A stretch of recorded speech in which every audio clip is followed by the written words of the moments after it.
कोणी उठायचं नाही, हे असं नाही चालत. बायको पाहताना 4 गोष्टी पाहाव्यात. बायकोच्या नाकाचा शेंडा सणसणीत असावा असा नियम आहे. नाही तर बायको इतकी स्मार्ट,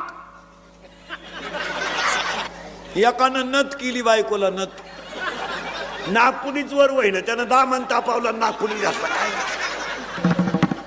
बायकोच्या नाकाचा शेंडा सणसणीत असावा. भाग्यवान स्त्रीचं कपाळ उंच असतं, स्त्रीच्या आरपार पायात प्रकाश नसावा, बायको रंगाने सावळी असावा असा नियम आहे. अजून एक गोष्ट आहे पण ती तुमच्या ध्यानात नाही आला.